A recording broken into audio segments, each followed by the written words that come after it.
Good afternoon, everybody. This is March 27th, 2016. It is 1:31 Eastern Time, which means the futures are not yet open. Before I start, because people may not stay to the end to hear this, I just wanted to announce some upcoming meetings. I have decided not to hold an HGSI doc seminar by freestanding this year in Florida, mostly, well, for many reasons. One, attendance at other people's seminars has been light. And it costs money to put on a seminar, so you're always afraid that you're going to lose money. As people know, I don't do the seminars to make money, but I don't like to lose either. But also because I've gone back to work and I've been too busy to make that commitment. However, here's what I can tell you. On September 24th through 26th, my buddy John Person is holding a seminar here in Palm Beach, and I will be speaking there. Since I will be speaking there mostly about how I use his signals as an integration with HGSI and not about HGSI alone, I am planning a one-day, this will be on Friday, September 23rd, HGSI Doc Unleashed meeting. I'll be the only speaker at this time, and it will really be to take the three-day meeting that I typically do and condense it down to one intense session, mostly intense for me because for you guys can sit there and relax. I'm going to do all the work for you. And then there'll be pricing to be determined, but I'm thinking along the lines of if you're attending John's meeting, $250, and if you're not, $400, but that's to be determined. It will include lunch, and we'll see about, if there's a group dinner or not. So just want to let people know about those. And the other thing is that Ron and Ian are holding tentatively on October 22 through 24, they're meeting in PV. I've already committed that I will attend if they hold it. So please let them know of your intention. Any information about the John meeting, please email me at hgsidoc@gmail.com, and I'll fill you in and get you some of the details. So I picked a great week to go to India. It's the time frame was such that the market was opening middle of the afternoon when I was out and about, and closing as I was going to sleep, or a little after I went to sleep. And it was a good week, frankly, to be gone, because if you look at the major indices, they're all down about 0.5%. Good week because not much happened. Now, actually, I was playing some contras to the downside and had protected all my positions. So it wasn't a bad week by any means. But was this a week to refresh, or is this the beginning of the end of this most recent bear market rally? Versus a resurgent bull, I'm going to go the end of the bear market rally potential, but that's consistent with what I've been telling you for a number of weeks. As always, this is for education purposes only. Any recommendations I make are in the spirit of education, should not be taken as investment advice. I'm a doctor, not a broker. I am not affiliated with any software vendor. Yes, I am friends with John Person. Yes, I am friends with George Roberts, who is a proprietor of HGSI. Yes, I am friends with Chris Wilson, who is the proprietor of EdgeRater. Yet I have paid for all those tools, and they don't pay me to say good things about them or bad things about anybody else. Trading involves risk, and you alone are solely responsible for any investment decisions that you make. I like to think of my trading as a marriage between two philosophies. It's a marriage of Cancelam on the left, as brought to us by O'Neill, improved upon by his disciples Morales and Ketcher, and made easy to do with HGSI with Woodward and Brown, who added to the basic Cancelam story. This is my buddy George Lee, who's always a big influence on me, and Van Tharp for position size and money management. But most importantly, this is John Person, and John has become a buddy of mine, but what a great trader, friend, teacher, mentor, and software developer. He's written a number of great books, and as you see, every week when I do this, I really rely heavily upon his signals. What I need in my desert isle, besides high-speed internet, well, I need a trading platform, of which I use TradeStation, Thinkorswim, or Genesis. I need something to analyze the market. I'm a big fan of HGSI during and after market, as well as EdgeRater. I do use seasonality programs, and I like a number of websites. Now, stock patterns are cyclical. You see this every time. So now I have to wonder, did we just pause in the bull market and now we're ready to go back up? Or is this truly a time that we've had a little rally in a bear market and it's time to go back down? Don't know. Time will tell. I think we have to be careful here. How you play the market depends on where you think you are. And since I'm thinking that to be concerned here, although I'm not out of my longs, I do protect most of my longs with puts. I have some positions in contra ETFs. I take smaller position sizes. I raise cash, and I'm very quick to pounce one way or the other based upon how the market responds. So we look at my sector review. This is something that John put together for his followers. One could see a sea of red right here in the financials, regional banks, insurers, brokers, credit cards. Finance was weak. Consumer was also weak as well, as were the foreign markets. So when I looked at potential stocks to short, there were a lot of banking stocks and insurance stocks that came up. Now, when I see banks and insurers weak, that makes you think that interest rates are going to stay down. And if interest rates stay down, then that's good for utilities. And utilities had more green than red, but pretty much mixed. Energy continued strong, despite the fact that oil gave something up at the end of the week. If I look at the major markets, this is in Think or Swim. And what I really wanted to point out is depending on how you are, if you're a pessimist or an optimist, this could be very bullish or bearish. If you look at the E-mini, you see it had a hammer on Friday, tested the 200-day moving average from above and held. That could be considered bullish, I guess Thursday, not Friday. The NQs tested it from below, closed right at the 200-day moving average. The YMs, certainly stronger of the three, well above the 200. In fact, the 17 has crossed both the 50 and the 200. I look at the TFs, the Russell, the weakest of the bunch, but it held at its 50-week moving average. 50-day moving average, but still well below the 200-day moving average. The VIX bounced a little bit off the bottom this week, or on Thursday, and the dollar is still struggling to get above the 200-day moving average. From a weekly perspective, you can see struggling at this 50-week moving average on the E-minis, on the NQs. Again, the Dow stronger above it, pulling back to the 200 on the weekly TFs. And you could see that on the weekly charts, even though the VX has some long-legged dojis the last 2 weeks, suggesting indecision, it's at a much higher low than it's been over the last several weeks. And again, the dollar is weak. That gives me a sense that this market is really at a decision point and one which could go either way. Now, I guess I should take out all because it looks like the Russell on Thursday went into a daily sell signal, but we remain in weekly buys and for the most part daily buys, but you could see that in each of the indices starting to roll over a little bit.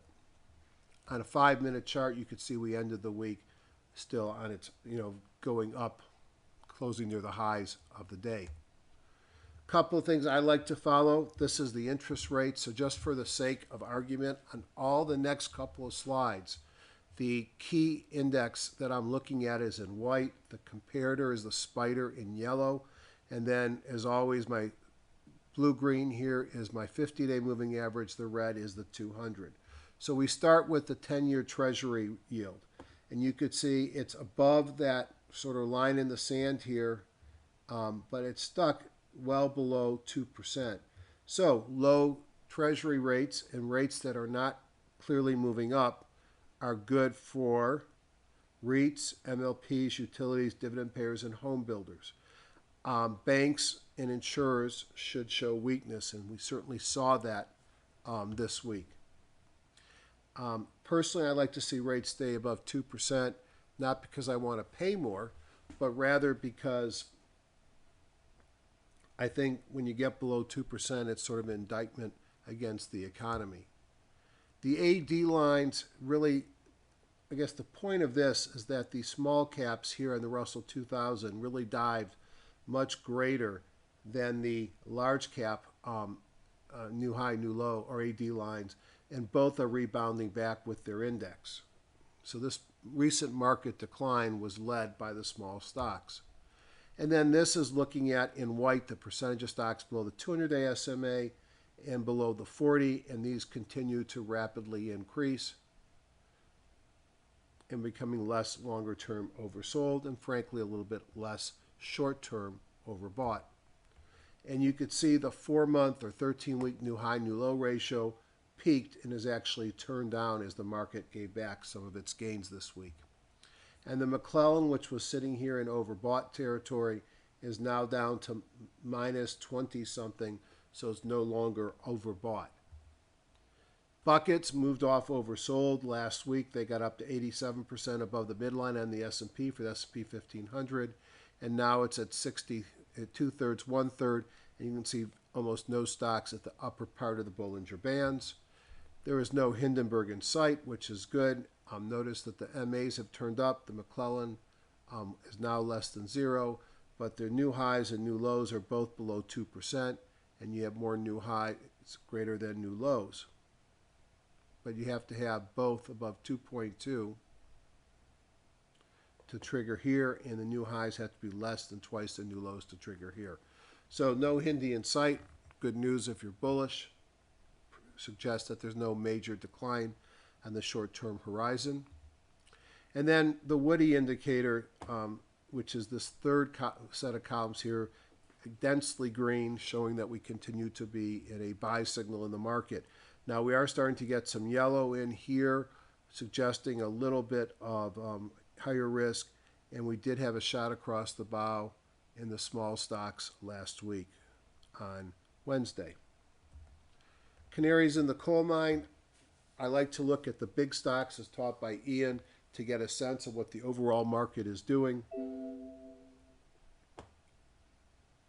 And you could see that the big stocks have run up to resistance at the 200-day moving average. The big Canaries, I mean big by size, but sort of the big movers over the last couple of years, the Netflix, et cetera, listed over here. And that's a worrisome sign for the market as you had a PSR revert to red. We're still in a weekly bond go down. A failure to take the 200 by the Canaries says a retest in the low could be in the cards. The Lowry buy-sell pressure took a turn for the worse as selling pressure in red went up and buying power went down. Again, consistent with overall weakness in the market. My leaders started to break down. Now, they've gone a long way from breaking down, frankly, but they did close below the 17 and below the 8. This is a list of the leaders that I made several weeks ago on actually March 6th. I'm watching this closely because a failure here, again, predicts that the market itself is going to roll over. We've had not much of a fall here, but that's something for me to be watching. Know Your News and Earnings. This is a big news week. Small earnings week, big news week. Why is it a big news week? Well, it ends with the payrolls and unemployment on Friday, which is the first of the month. That means that the third week will be the 15th, so there'll be early auctions expiration occurring on the first day, obviously on the third Friday, but when Friday is the first, that means you have less days, or it feels like less days, is probably a better way of saying it. You've got Case Shiller, you got consumer confidence, you got mortgage, ADP, crude, lots of stuff this week, Chicago PMI, so that'll be interesting to see. As I always say, it's a judgment call to hold stocks over earnings. It's bad judgment to not know when your stock's earnings date is scheduled. And I get this information for free from levittbrothers.com. Here's a URL if you'd like to check it out. Market thoughts. We may be seeing the end of the bear market rally, or at least slowing down of that rally. The market's become less overbought. I'll tell you, I looked through a lot of charts. I had a 20-hour plane trip home from India. And I like to stay up as much as I can coming from east to west so I can sleep when I get home. And it was challenging to find great-looking growth stocks breaking out. That's not a good sign for the market. Interest rates are wobbling as Fed heads speak. Janet's message perhaps dovish, some of the Fed heads coming out more hawkish. As I said a month ago or more, there's three scenarios, and I think we're still potential that second scenario or the third scenarios. But I don't see us riding from here to new highs without some type of a pullback. And was this a bear market rally turning into a bull trap? We'll see what happens this week. Today's agenda, as always, I've done my introductory comments. Let's take a quick review of the market, do some top-down analysis, bottoms up, and then chart of the week. Last week, or 2 weeks ago, I did have a chart, and that was Boston Scientific. These are presented for education purposes only.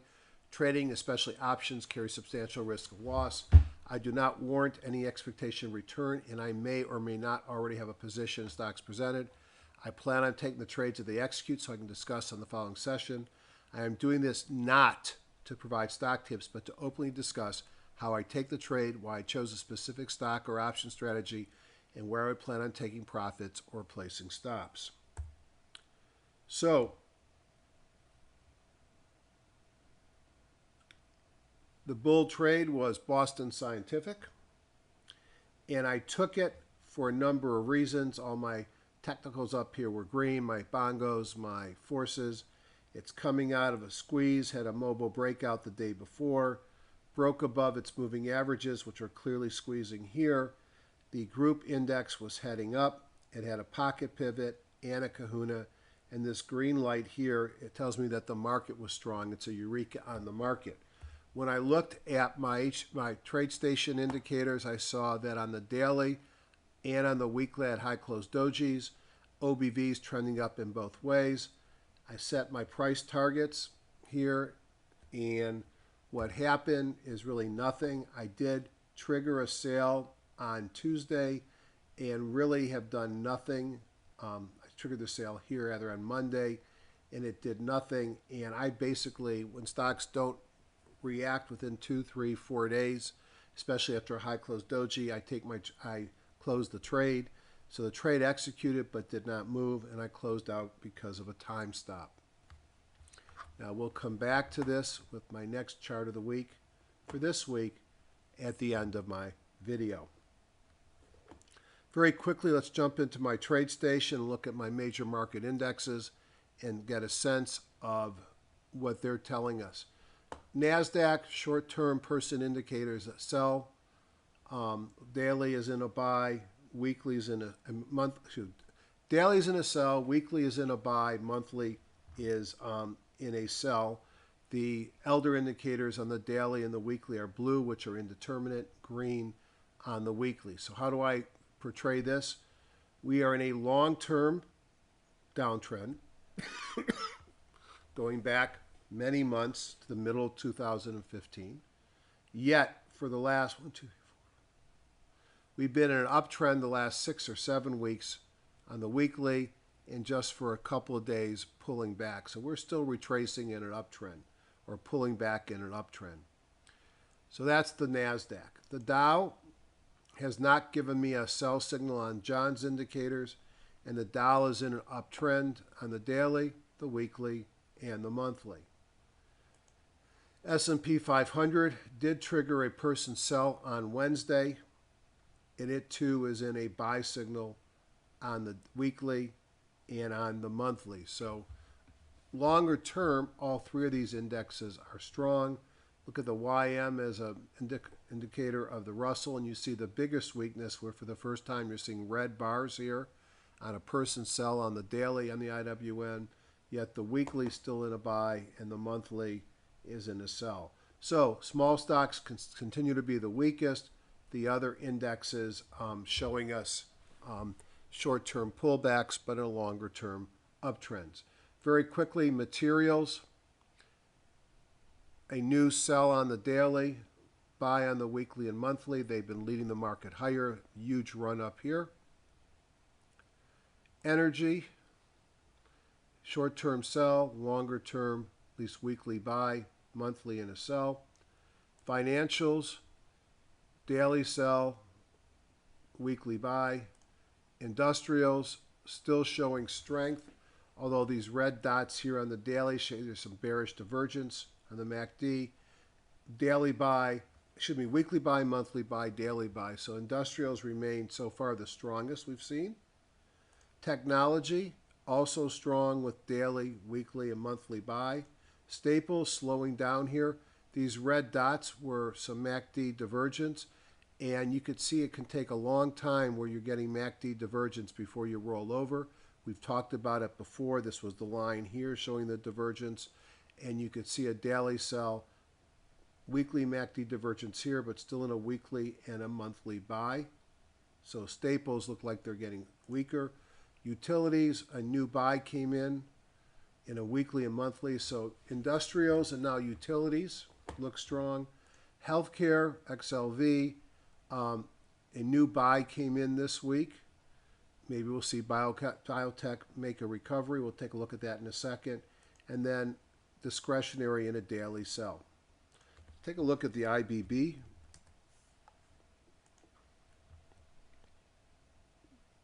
You can see the IBB did get a person buy signal, and although it's in a sell signal on the weeklies, it's got a lot of this MACD convergence or positive divergence, suggesting that a potential switch to a buy could be imminent.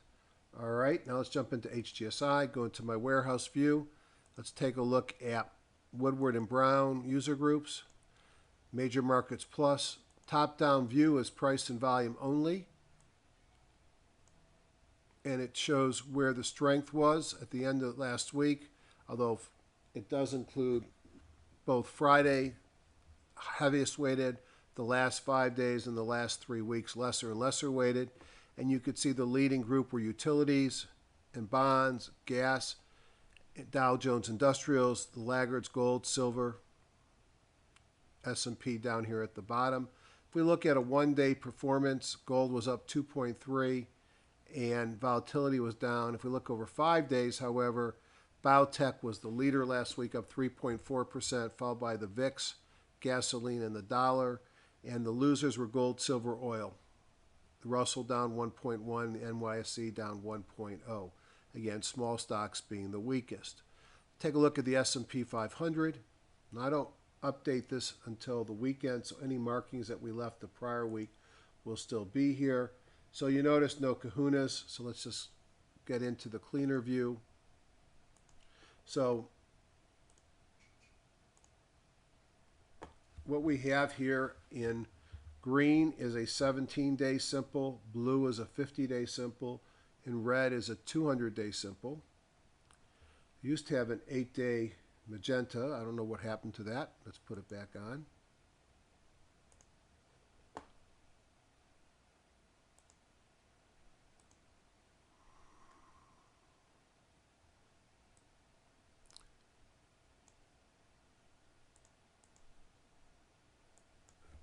Eight-day.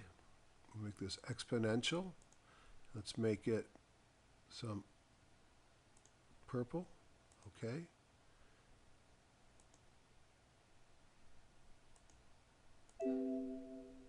All right, so now we should have a dotted purple line, which is the 8-day exponential. That's fine. And you know why I like it? Take a look in this uptrend. It runs right above it. And in a downtrend, it usually runs right below it. And some people use that as a stop, where if you stop below it in an uptrend, you close the day, then you put your stop below the low of that day. And if you hit that stop, you trigger out. I learned that from Ricky Wayne and Stephen Bigelow.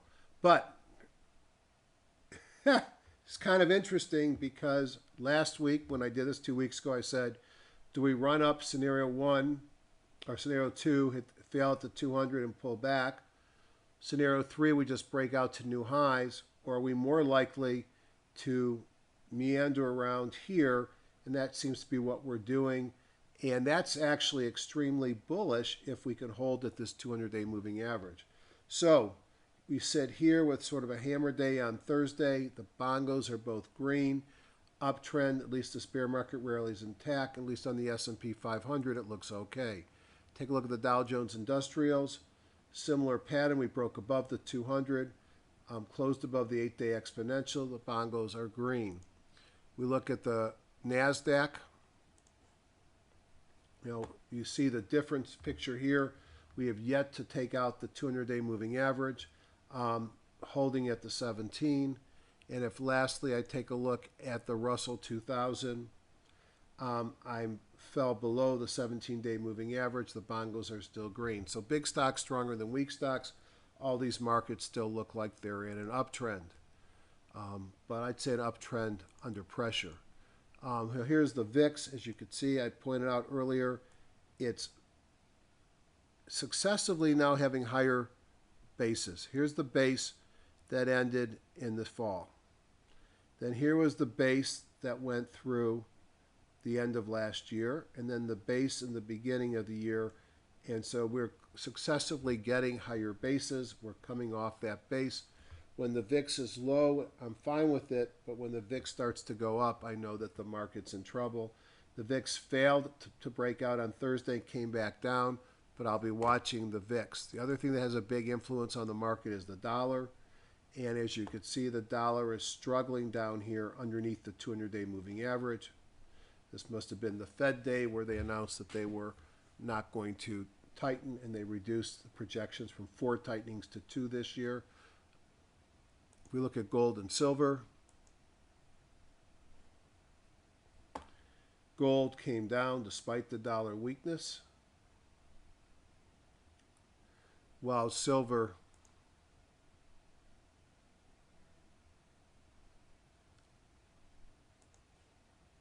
also pulling back. Now, a pullback to this moving average here in a bounce could be constructive.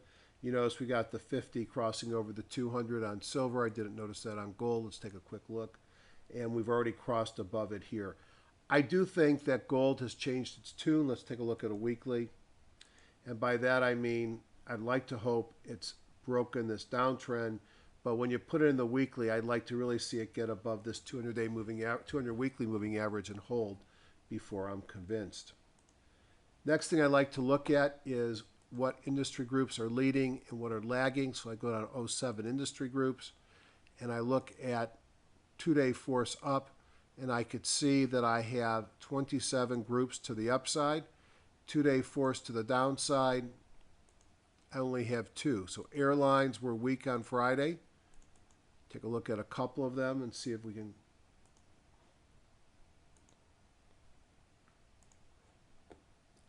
So you notice on JetBlue, a down day, negative force. It's now distributed, and the weekly bongo's gone red. So clearly weakness here, despite good earnings per share growth versus PE. Hawaiian Holdings, hard to say anything bad about this chart. This has been one of my big holdings. But you could see HA holding up near the highs. Great earnings per share growth, but was down a little bit less than 1%. Allegiant.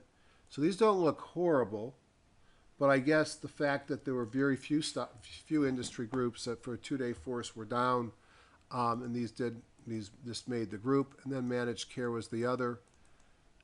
Take a look at United Healthcare. It's been in a nice uptrend here since breaking above the 200-day moving average. Was down about 1% on Friday. All right, so let's see what's to the upside. Now, actually, let's look at the 5-day upside. We got 25 groups. In 5 days to the downside, we have 74 groups. So let me explain what this tells me.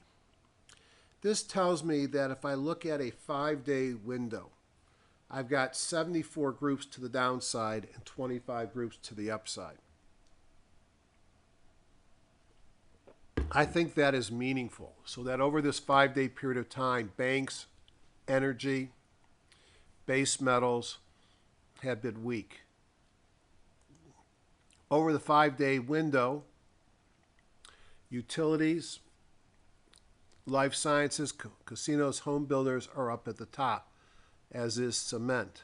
If I want to tighten it to just the last 2 days, these are the groups that come to the top. So again, utilities, home builders, e-commerce, casinos, construction and mining, steel producers, mortgage financing, power generation, steel, cruise lines, even coal made it to the upside on a 2-day force.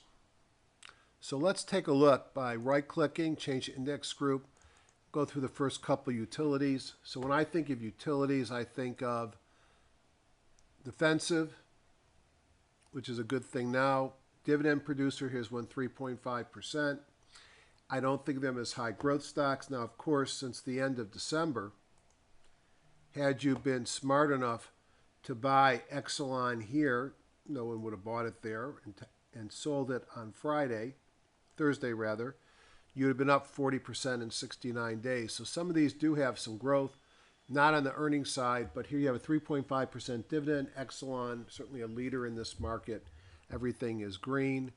Nextera, similar looking chart, 2.9%.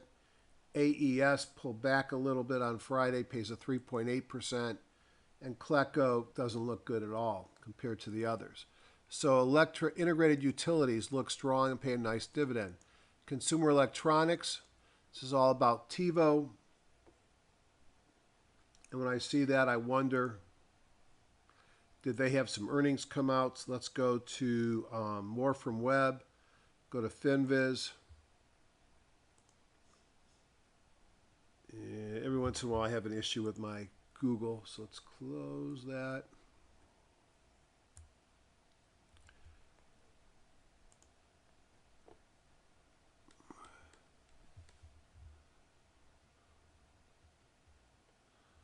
It should open now. Let's just see what happens now.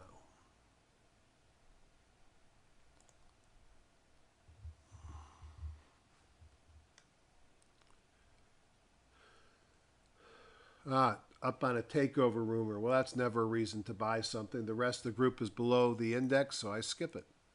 Computer hardware and storage. Mercury Systems, I think they had earnings come out.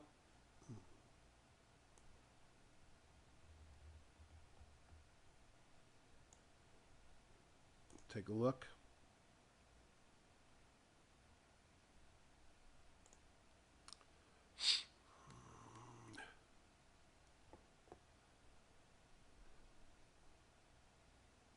Oh, they're making an acquisition. Okay. So Mercury gapped up on news, closed midway up the gap. If you're a fan of Morales and Catcher, this is something you might want to play. Bible gap up, mobile breakout from a squeeze. All this is green. Kahuna OBV turned up. Don't like the earnings per share growth. Again, I only look at stocks that are trading above its individual index. Utility networks. 2% interview and 2% dividend. Columbia Pipeline Group. Consolidated Edison, that's a nice uptrend there, all green. You know, it's getting extended, pays a 3.5% dividend. One Gas actually is one I liked a lot. Mobile breakout from a squeeze on Friday. A Kahuna.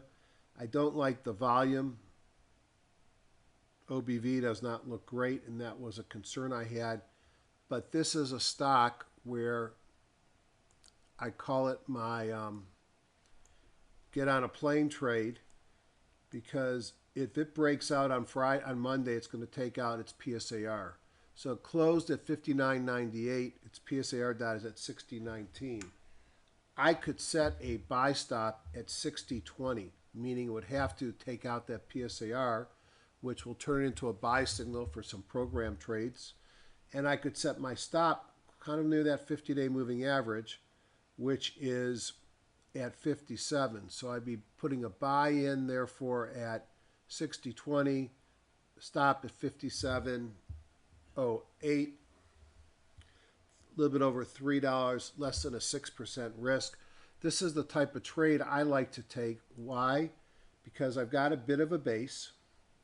I've got a clear signal breakout. If I take that out, I can get on my plane on Monday if I was flying somewhere and clearly be able to feel comfortable that the market doesn't gap up. I'll get filled on this, immediately place a stop, with a 6% risk. It pays a 2.3% dividend.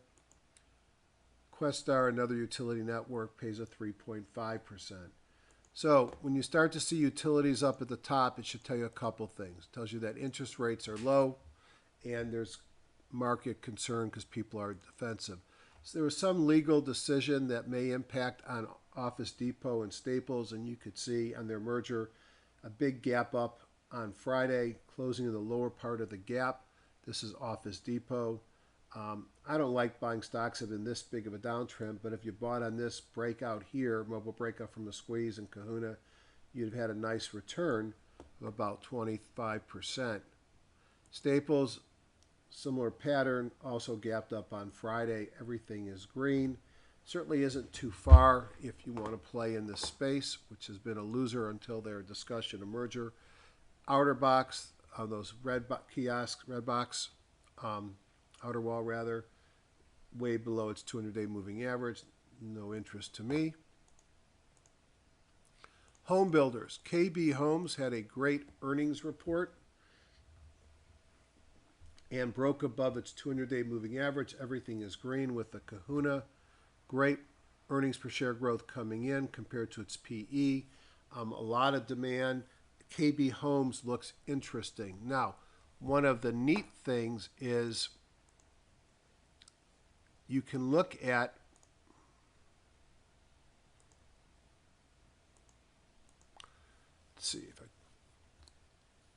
for me to look at others, right now I've got a filter on.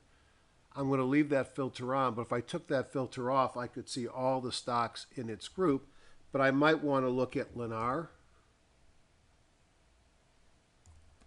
D.H. Horton, DHI,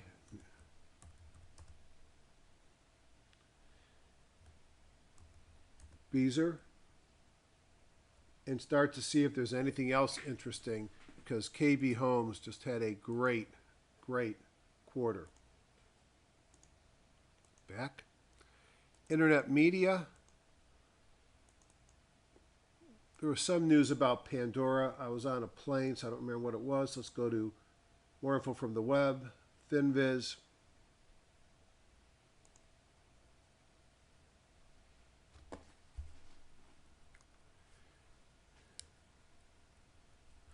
Buyout chatter, okay? Well, never a good reason necessarily to chase. But not a big move up. It's had a nice move off its base. Did have a Kahuna mobile breakout from a squeeze in all green. It just doesn't make money. It has no earnings per share growth. Facebook, I have one of my big holdings, nice steady increase. Although it's certainly become choppy of late. Everything is green. And YY breaking above the 200-day moving average. Don't like the earnings. E-commerce discretionary, Amazon.com. Chart looks just like the one of this past week with a breakout from a squeeze, mobile breakout, and a Kahuna. We'll come back to this later, but I'm intrigued here. Great earnings per share growth, even with a giant PE. Coming up off of support. I do have a long position in the stock. If I look at the weekly, it's pulled back to the 50. Weekly as well. I think that this is a natural place for the stock to bounce, and I'm expecting a run up to 620. That's my projection, and I'm putting my stop right below that 50-day moving average, 50-week moving average, which corresponds pretty much to the 200-day moving average. So Amazon looks interesting to me. eBay, a similar pattern, but starting way below the 200-day moving average. Don't like its earnings per share growth. Don't know Wayfair. All right. And then coming down the top 10 groups, number 9, electrical power equipment. Look at that, talking about old-time stock. General Electric, really gone sideways over the last year, but when you look, it's gone from 26 to 31, so it's at a 20% green. Everything is green, not much weight in the earnings, pays a 3% dividend. Energis Corp Watt, cheap stock, no dividend, huge amount of demand came in last week. And in the 10th spot, casinos and gaming. Now, I bought in to win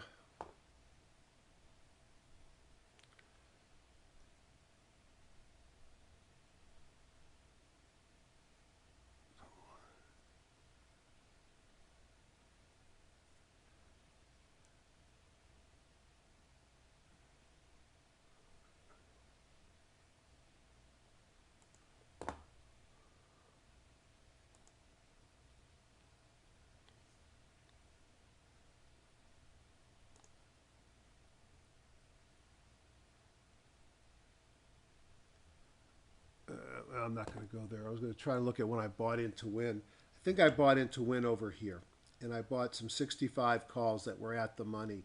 I've actually sold half of my calls since I bought them, and it's gone from 60. Those calls have gone from whatever I paid to them. They're up $25. They've gone from $65 to $90.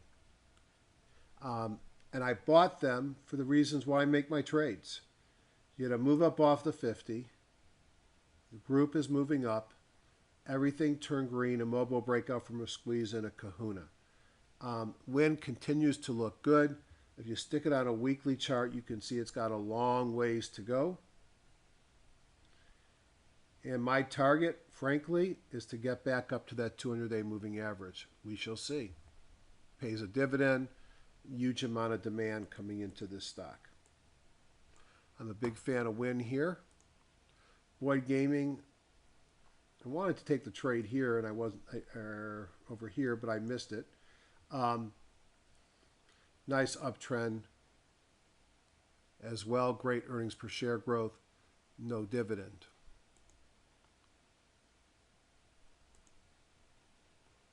So that was a couple of stocks. Now, in all reality, did I show you any great growth stocks that are at awesome times to buy? Maybe one, maybe Amazon.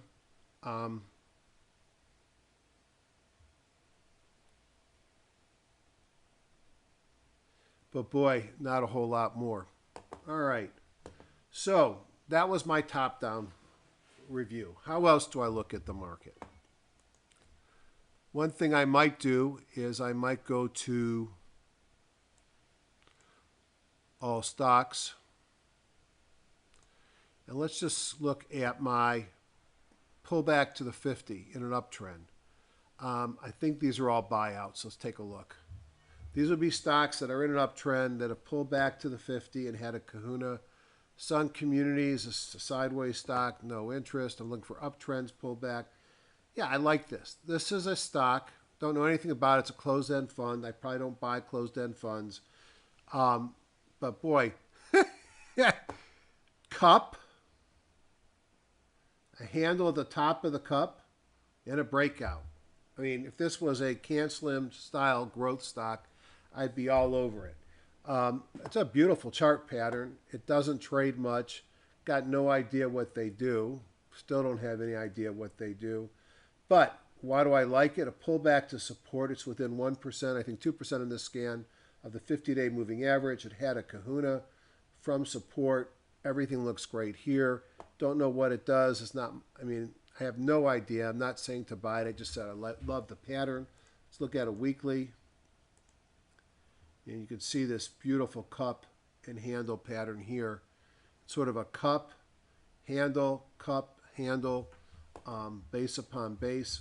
It's a beautiful looking picture. I just don't know what it does. It's a closed-end fund. Buyer beware. And Airgas is a buyout. All right, so not a lot of my pullbacks to support with momentum. How about my reversal close at a squeeze? So this means to be in this view, you have to be right under your PSAR dot, and you have to be squeezing. Don't like this one, sideways and to down. First Cash Financial Services. I do like this one. Here is a stock. So weekly, it's been in a downtrend for quite some time. Had a bingo on a weekly here in January, put in a hammer. It's had a nice move up since that time. Okay, go back to the daily. Earnings are not until April 21st. It makes money, but no earnings per share growth, pays a dinky dividend. But it is all turn green, mobile breakout from a squeeze, right below the PSAR dot and a kahuna. So this might be a stock to look at. It's in an uptrend, at least short term, at a good buy point, similar to that one gas. Group 1 Automotive, too deep in its pattern. One gas, this is the pattern I like. Squeeze, right below the PSAR dot, had a kahuna, Nice setup to look at to see where the market goes on Monday. Healthcare Trust of America, this is a REIT, pays a 4% dividend. Buyout, messy, buyout, buyout. So we did find one with that scan. There are a number of other scans in HGSI that I use. Another thing I like to do is to look at seasonality.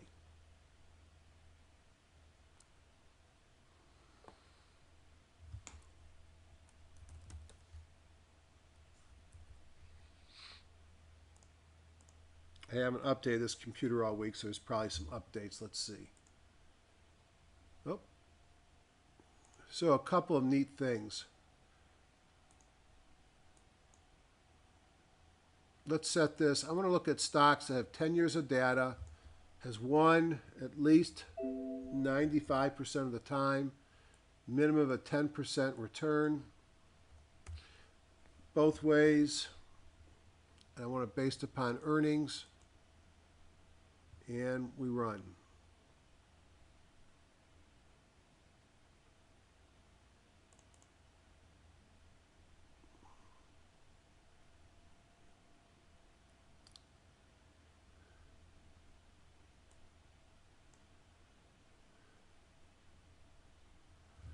Actually, I like this. I don't know what this is.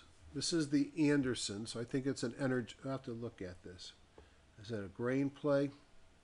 So what I see here is we're right in a very strong growth area. So if I bought on March 14th and sold April 25th, up 10 out of 10 years, 16% return. If I bought on April 29th and sold June 9th, it's negative 9 out of 10 years to the downside. So I got to thread the needle correctly here.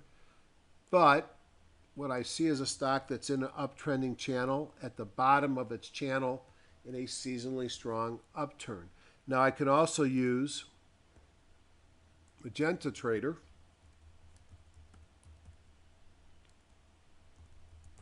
and take a look at it.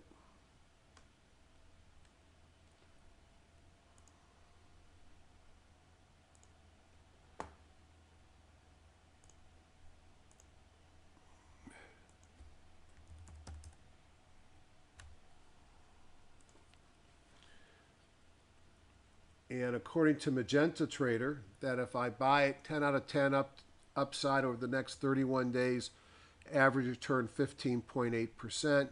I like the fact that it's in an uptrend already. And in this case, with their channel, it's in the middle of the channel. So that might be an interesting stock. Now, look at these numbers here. Those are over the next 30 days. If I was to buy it from here, every year it's up. You could see the percentage returns. So now I'm going to go into HGSI. Let's take a look at ANDE.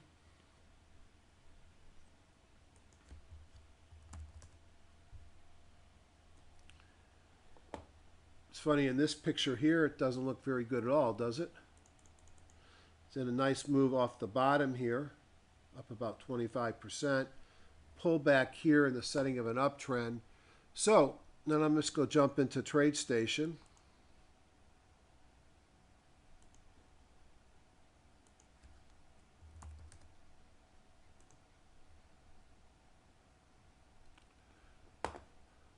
Doesn't look that good at all. So the interesting thing here is that from a very short-term perspective, the stock looks poor, but on a seasonality perspective, it's 10 out of 10. This is one of the problems with using too many analysis tools, as you're probably thinking to yourself, because they're contradictory. 10 out of 10 in an uptrend at the bottom of its channel. I think it's not such a bad story. So this is March 23rd, March 25th. I know this is in hindsight because it's already too late. And this is a loser, down 7 out of 10 years, average 17.5% down. Certainly wouldn't want to take that trade to the long side.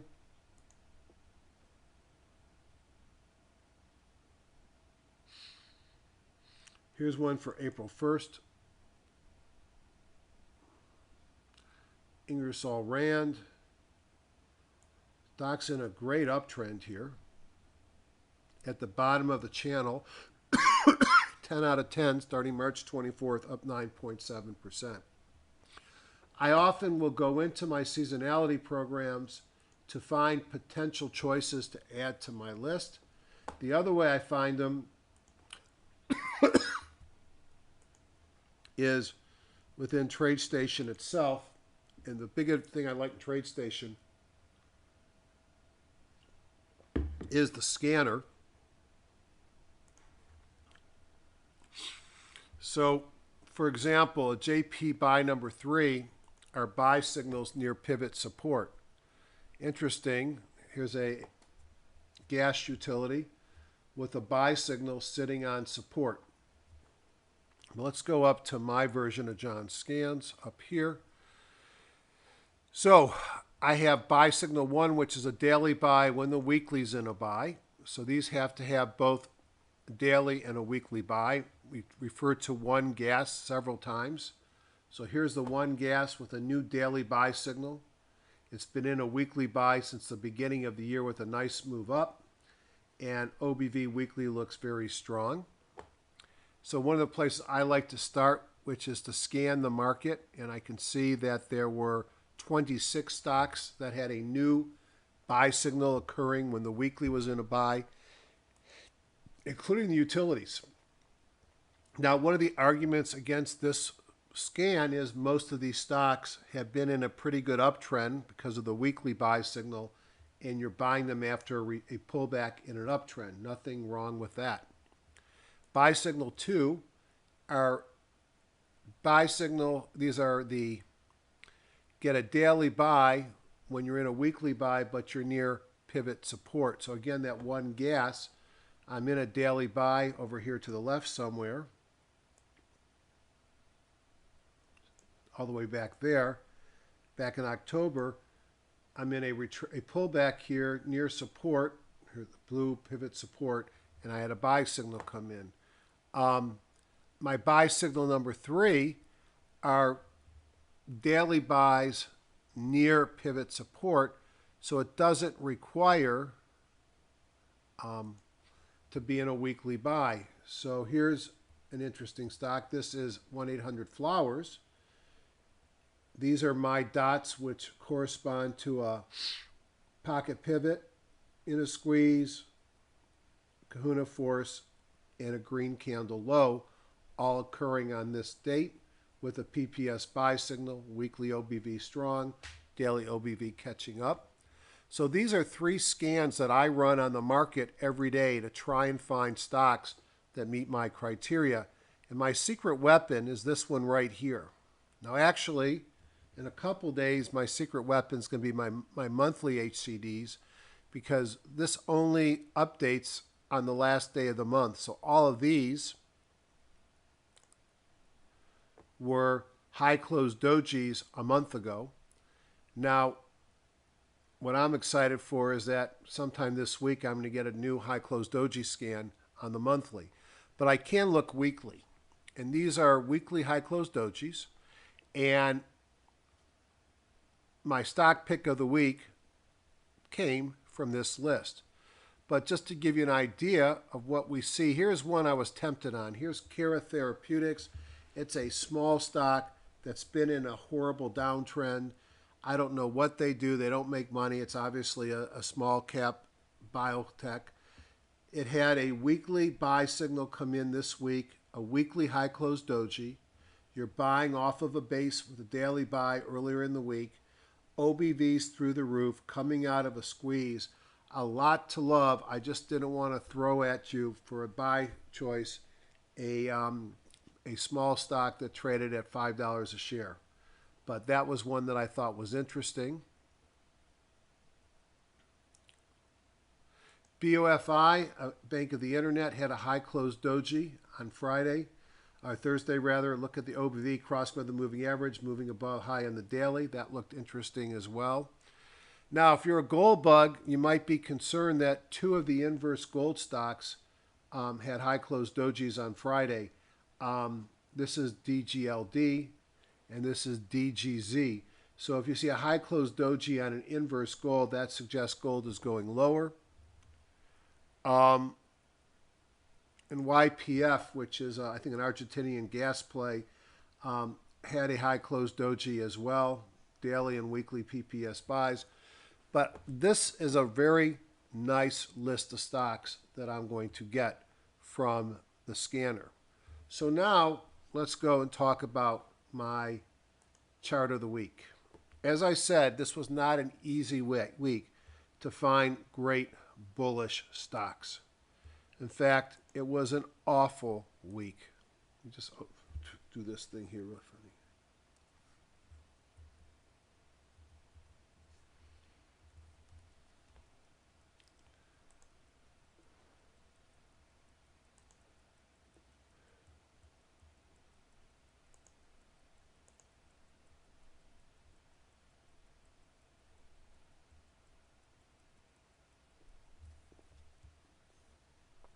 Yeah, after years and years and years, I gave up my Big E signal and I only have what comes with VectorVest Options Pro, which only works with that software and not the regular e-signal package.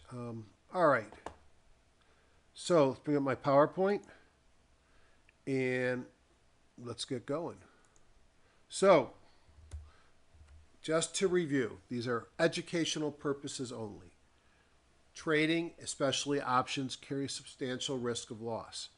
I do not warrant any expectation of return, and I may or may not already have a position in stocks presented. I plan on taking the trades if they execute, so I can discuss in the following session. I do this not to provide tips, but to show you my thought processes. I chose TSRO, TSRO.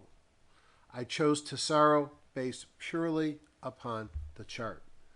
If you notice, my technicals up here have all turned green. That includes the bongos, the force, and accumulation distribution. I am coming out of a squeeze.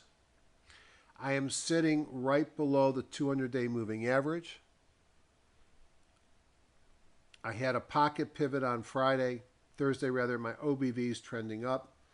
There are negatives. The negatives are I'm at the higher part of my trading range. The negatives are I have that 200-day, which could be resistance. And the negatives are there was a kahuna to the downside 2 days earlier. So not a perfect picture. It does not make money. It's in the biotech space. On TradeStation, notice the OBV on the weekly and the daily are pointing straight up. That's very bullish.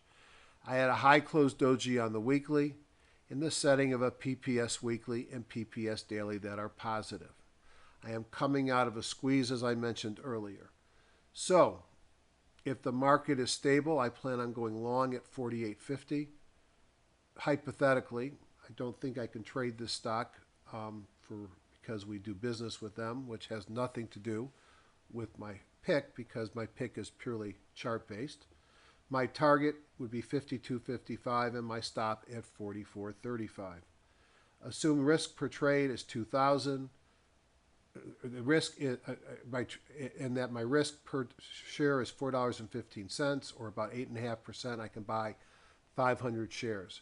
Couple of considerations here. Market conditions matter. Let me say that again. Market conditions matter. If this market is, will you wake up tonight and the futures are down 200 points, I'll take my trade off. Again, I'm probably not going to take this one, even though it's purely driven by the chart, because my company does do business with TSRO, and I don't know if it would be a challenge, so I'm not going to take this trade. But if I was to take the trade, it really depends upon what the market does. Lastly, HGSI Pug User Group. There's been some update to John's indicators. You probably got them if you're a member. This is a great group. We meet monthly online. John does a lot of training. The whole key here is that I want to help people learn how to use HGSI. John wants to help people use his indicators, and I combine the two into the Pug group. Once again, upcoming meeting, September 23rd, I'll be doing a one-day HGSI Doc Unleashed meeting in Palm Beach Gardens Hilton. pre-John seminar, which is September 24th through 26th.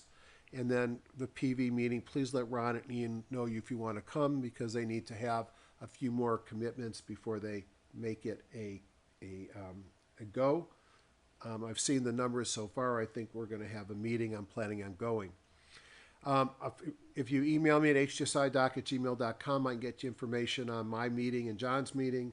And I will point out that John has a special going right now for those that sign up soon. You'll get 2 nights free at the Palm Beach Gardens Hilton Garden Inn rather. It is a great hotel. Considering that's a Hilton Garden Inn, it's a great place to have a meeting in a great location and about 2 minutes from where I live. On that note, I hope to see people in Florida. Have a great week, and we'll talk to you soon. Bye, everybody.